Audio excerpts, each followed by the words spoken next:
On s'assied là, qu'est-ce que vous en pensez? Je me où vous voulez. Quand on parle de nouvelle gouvernance mondiale, est-ce que c'est quelque chose qui, selon vous, existe ou pour l'instant ce sont des mots? Alors, attendez, je voudrais prévenir l'assistance parce que... Vous avez peur de choquer? Oui, je veux être d'un réalisme au début décourageant, même si c'est pour avancer sur une base objective, réaliste, lucide et saine qui permet de ne pas être déçu après. Et puis d'ailleurs, Jacques, mon ami Jacques Attali, m'a demandé de venir pour dire ça. D'accord. Donc il ne faut pas qu'il y ait tromperie. Mais c'est ce que vous pensez aussi? Ça dépend. Ouais. Enfin, disons, j'ai une vraie grosse expérience de la relation multilatérale, mondiale, depuis longtemps. Et donc, quand on parle de gouvernance mondiale, moi, je pense d'abord aux efforts qui ont été faits après la Première Guerre mondiale dans la Société des Nations, qui ne formait pas une société d'ailleurs, mais plutôt une jungle. Après la Deuxième Guerre mondiale avec les Nations Unies, qui ne sont pas tellement unies, mais enfin, c'est bien d'avoir un endroit où tous les États du monde, tous les gouvernements du monde sont présents. Ils étaient 49 à San Francisco en 45, ils sont maintenant 199 ou 200.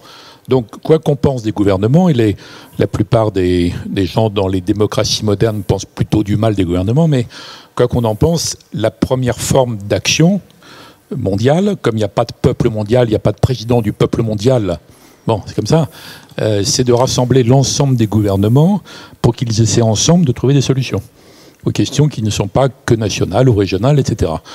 Bon, alors après, on peut penser ce qu'on veut des Nations Unies, en fait, de l'organisation des Nations Unies. Tout le monde en voit bien les limites, mais ce n'est pas une raison pour considérer qu'on serait mieux si on n'avait pas.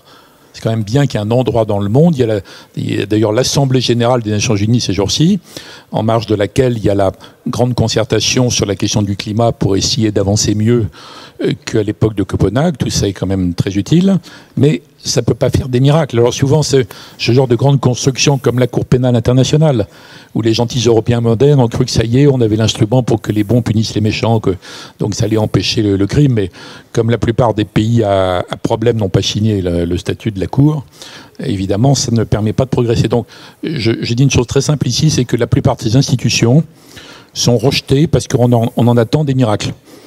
Et que comme on ne marche pas sur l'eau après, on dit c'est nul, on nous a trompé, c'est pas vrai, ça ne marche pas.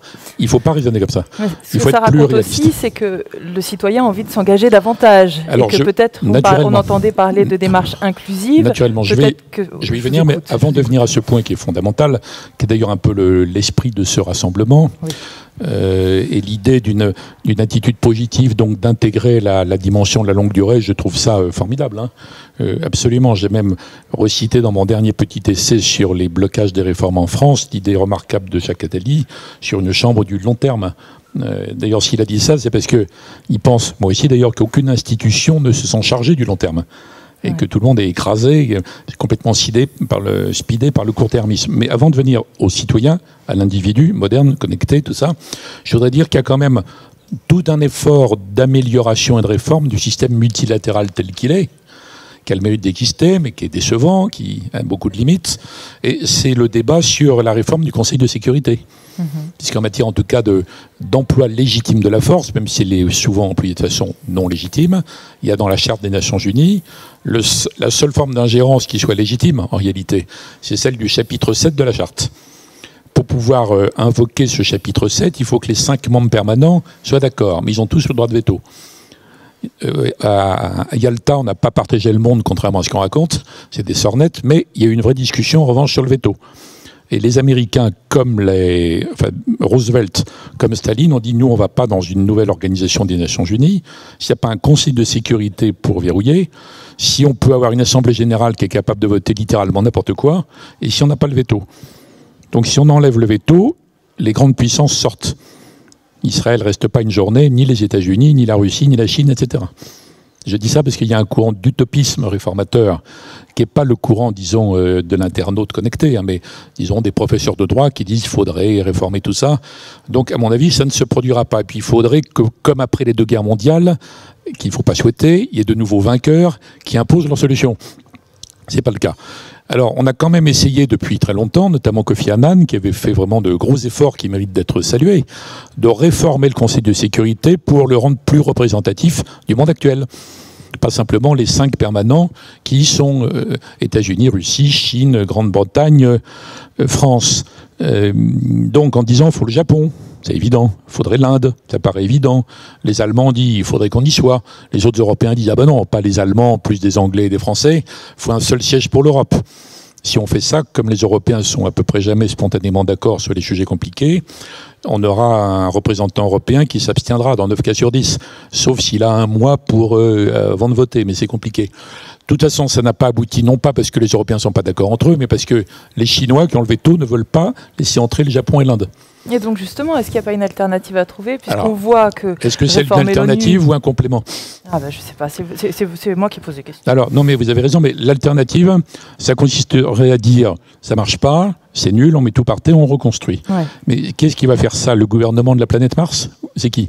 Est-ce qu'il faudrait... Comme je l'ai dit, historiquement, c'est uniquement quand il y a eu des guerres mondiales qu'à la sortie, les vainqueurs dictent leurs lois. Ils font le tribunal de Nuremberg en disant on va juger cela, etc. Bon. Donc on n'a pas cette situation. Moi, je pense que ce qu'on appelle le G20, c'est une tentative pour dépasser ce blocage. C'était créé au moment de la crise. Le G20, c'est donc les grandes puissances, enfin les puissances d'aujourd'hui, pas uniquement les puissances d'hier, mais celles de demain. Ils sont d'ailleurs plutôt 25 que 20. Mais c'est un organisme qui n'a pas de pouvoir, il n'y a pas de statut, il n'y a pas de charte. Il n'a pas de pouvoir d'imposer ses décisions sur qui que ce soit. C'est un lieu de concertation. Le G20, c'est le nom de la salle, en fait. Là, on est dans la salle B, je sais pas quoi, ou A, B. Donc c'est salle B. Bon. Donc ça dépend de si les participants de la salle B sont tous d'accord entre eux. Les 20 ou 25. C'est pas évident. Donc c'est pas une institution qui va se substituer au Conseil de sécurité, peut-être la compléter, parce qu'à la longue, à force de travailler là, les Chinois vont dire après tout, les Japonais et les Indiens sont là, donc après tout, on peut peut-être accepter qu'ils soient dans le Conseil de sécurité. Donc il n'est pas exclu, mais pas du jour au lendemain, en 5, 10, 15 ans, qu'il y ait des réformes. Bon, mais même si on réforme tout ça, même si le G20 devient plus efficace, parce que les participants sont d'accord entre eux, ça ne répond pas à ce dont parlait l'intervenant précédent. Benjamin Desgachons, justement, oui, sur cette démocratie positive. Mais qui est une démocratie individualiste aussi, au sens positif. L'individu. La somme des individus. Alors, il faut constater que dans le monde actuel, là où la démocratie est en place depuis longtemps, il y a quand même pas un désaveu, mais enfin, il y a une fatigue, il y a un désintérêt, il y a un jugement négatif. On prend les sondages dans les pays développés où il y a des élections tout le temps, les gens sont incroyablement critiques. Tous les politiques sont des nuls, tous les journalistes sont des nuls, enfin, tout est nul, toutes les autorités sont nulles. Bon, avec des chiffres très très très sévères. Je ne dis pas que c'est pas fondé en partie, hein, mais je constate. Donc là où il y a une démocratie représentative depuis un siècle ou deux. Pourquoi représentative? Parce que, sauf dans quelques petits cantons suisses, on ne peut pas rassembler tous les électeurs sur la place du village. Bon. Donc ça fait bien longtemps qu'on se rassemble, on élit un député, on pense qu'il a un certain pouvoir quand même, qu'il nous représente. Il va aller au Parlement, il va voter des lois en notre nom, peut-être voter pour un gouvernement ou au contraire voter contre lui, puis au bout du mandat, on va voir si on le garde ou pas. Mais on est dans une époque qui est complètement différente, les gens sont incroyablement plus informés, instantanément, beaucoup mieux formés, et par ailleurs hyper connectés. Donc ils disent, mais ce gars-là, même s'il a été élu par ces règles-là, il ne me représente pas vraiment. Donc dans les démocraties représentatives, il y a l'idée que tout ça n'est plus représentatif. Alors par ailleurs, dans les régions du monde où il n'y a pas encore la démocratie, ou pas d'une façon suffisante, il y a une aspiration à la démocratie. Ça, elle est tout à fait forte. Ou en tout cas, je ne sais pas si les Chinois aspirent à une démocratie envahie par l'argent comme aux États-Unis, mais en tout cas, ils aspirent manifestement au respect des droits, de leurs droits. Et autant, moi, je ne crois plus du tout à l'ingérence occidentale, etc. Je pense que ça ne viendra pas de nous. Autant, je pense qu'il y a une dynamique extrêmement puissante dans chacune des régions du monde où les gens veulent que leurs droits soient respectés, y compris dans le domaine politique. Donc, ça aboutit, d'une façon ou d'une autre, à une forme de démocratie. Mais dans les démocraties installées depuis longtemps... Et on réclame plus de démocratie encore. C'est ça dont il est question. Une autre démocratie. Aujourd'hui, vous regardez en Europe, il y a plusieurs exemples de débats sur de grands équipements d'infrastructures qui sont contestés, alors, soit par exemple pour des raisons écologiques ou pour des raisons même de démocratie. Ça dure des années, il y a des débats, des discussions, des commissions, des consultations, des recours, bon. Et au bout d'un moment, il y a quand même une décision. Donc on va quand même faire une gare, un aéroport, une ligne à haute tension, je ne sais quoi. une partie des gens disent c'est pas démocratique. Parce que moi, je ne suis pas d'accord. Moi, je ne suis pas d'accord et je ne me reconnais pas dans tous ces organismes qui, pendant des années, ont mouliné de la consultation et qui ont conclu quelque chose qui est contraire à mon point de vue. Alors, comme la rumeur en tant qu'individu ultra informé, moi, j'accepte pas. Alors, on est devant quand même un énorme problème. Parce que tout le monde a raison ou tout le monde a tort en même temps, mais il n'y a pas le bien et le mal dans cette affaire. C'est évident qu'on ne peut pas prendre des décisions dans des sociétés ultra développées comme les nôtres en disant vous m'avez élu pour 5 ans, je fais ce que je veux pendant 5 ans, vous verrez bien après. C'est impossible. Impossible. Bon, si on subordonne la décision tous les matins à la reconsultation instantanée, après tout on a tous un portable, on peut faire des référendums 10 fois par jour, hein, par téléphone. Bon. Donc on va rétablir la peine de mort le lundi parce qu'il y a un crime atroce le dimanche. Le mercredi on a réfléchi en disant non quand même on va pas faire ça, on va faire autrement. Bon, ça peut donner lieu à des scénarios complètement ubuesques. Donc moi je le dis par réalisme brutal, l'aspiration sympathique, légitime, compréhensible, intéressante, puis en plus ça mobilise des gens extraordinairement bien, mais l'aspiration à la démocratie tellement participative que ça devient une démocratie directe presque instantanée, je pense moi que ça peut désintégrer le système représentatif. Alors, comme on voit qu'il y a dysfonctionnement... Mais ça peut être positif aussi. Bon. Et ça peut être positif comment? Puisque alors, forcément, vous pouvez avoir l'expertise. Comment intégrer à ce schéma qu'on dit vertical, rajouter toute cette dimension horizontale? Il y a belle lurette qui n'est pas que verticale, ça marche dans tous les sens. Et puis, il y a l'opinion, les sondages, etc. Bon. Alors, le système horizontal. Mais en tout cas, je le dis parce que je pense que ce n'est pas la tonalité dominante de cette rencontre. Mais encore une fois, si on m'a invité, c'est peut-être pour dire ça. Ça peut complètement détruire et on se retrouve dans une sorte de système, disons, de chaos dans lequel il n'y a plus de pouvoir légitime, dans lequel les networks se battent entre eux. Parce que ça serait une naïveté extraordinaire de penser que l'ensemble des gens connectés vont être simplement des gens jeunes, modernes, sympathiques, ouverts, qui pensent à l'avenir. Alors que les autres sont des nuls archaïques qui n'ont même pas le téléphone et qui pensent qu'au passé. Donc vous avez assez vite une situation dans laquelle vous avez une lutte de réseau. Une lutte de réseau, c'est comme le téléphone. Au début, on a dit le même genre de choses. Téléphone, ça change tout, l'entente entre les peuples, tout ça. On est dit ça au moment du télégraphe, on a dit ça à tous les moments. Liberté d'expression, liberté de la presse. Donc, vous pouvez avoir une gigantesque bagarre. D'ailleurs, c'est déjà commencé sur Internet, parce que sur Internet, vous avez des choses géniales, extraordinaires, intéressantes, mobilisatrices, encourageantes, créatrices, tout ce qu'on veut. Et vous avez un tombeau de monstruosité tout le temps. Tout le temps. Il y a aussi le côté, le café du coin, en plus on est anonyme, je signe Marsupilami, je dis ce que je veux. Bon, c'est d'ailleurs pour ça qu'il y a un début de réflexion, pas chez les grandes entreprises géantes de Californie, mais chez les gens qui pensent à une sorte de civisme de demain et d'après-demain. Il y a un but de réflexion sur c'est quoi la déontologie de ça. Bon. Donc c'est quand même, c'est comme Janus, hein, c'est à double tranchant. En revanche, c'est vrai que ça peut mettre en relation des gens qui veulent construire l'avenir. C'est vrai que ça permet des systèmes d'alerte, de vigilance, de réaction beaucoup plus rapides face à des catastrophes. Donc ça dépasse les lenteurs bureaucratiques. C'est vrai que ça permet des échanges très intéressants entre les cultures qui existent depuis la nuit des temps, en fait, mais qui sont accélérés, qui sont plus directs. Tout ça est très créateur, quand même. Très, très, très, très créateur. Comment faire en sorte que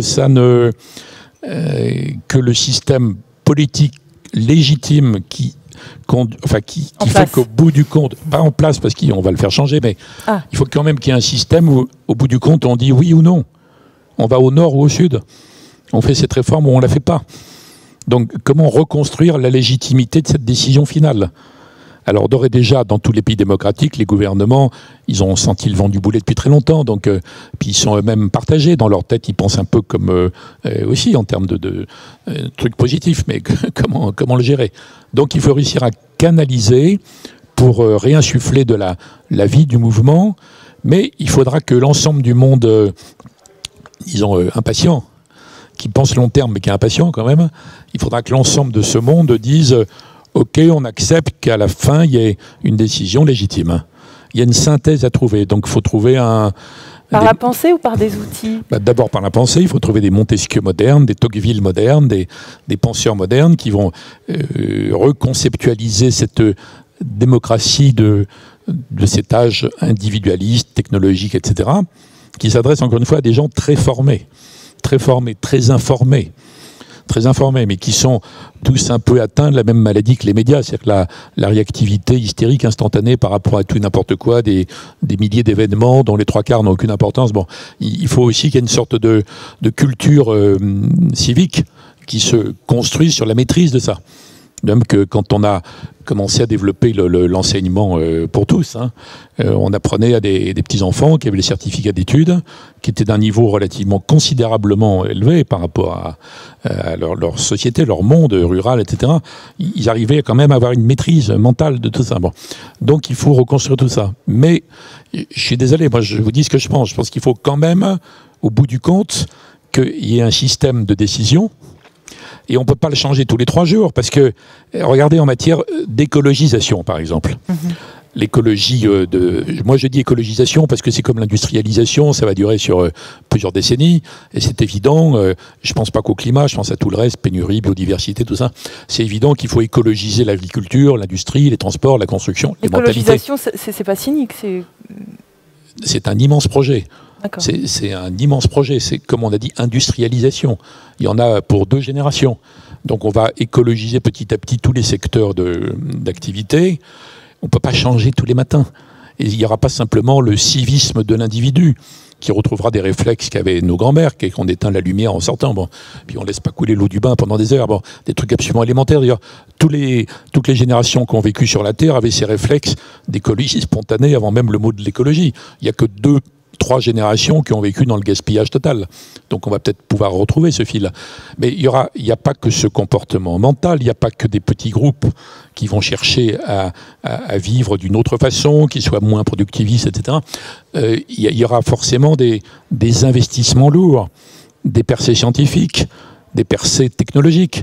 On ne va pas trouver la batterie d'avenir qui permet de stocker l'électricité pour que la voiture électrique ait 1500 km d'autonomie au lieu de 200.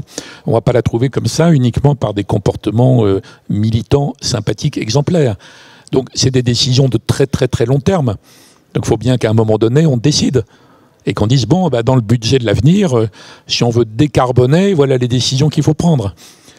Donc, quelles que soient les séductions extraordinaires de la démocratie participative qui est technologiquement possible, alors qu'avant c'était juste une idée, je pense qu'il faut le combiner avec un processus de décision collectif, quand même, dans chaque pays. Puis après, il faut rassembler. Mais encore une fois, ça ne sera pas le président mondial du peuple mondial. Si on fait une élection mondiale, j'ai calculé une fois, parce que déjà quand j'étais ministre, il y a des gens qui disaient... Ce sera votre mot de la fin, vous savez. C'est déjà fini. Bon, oui. Ah bah oui, voilà. Oui. Voilà. Non mais on a un petit échange après, non? Non. Ah non, bon, bah, tant pis. C'était qu'avec moi.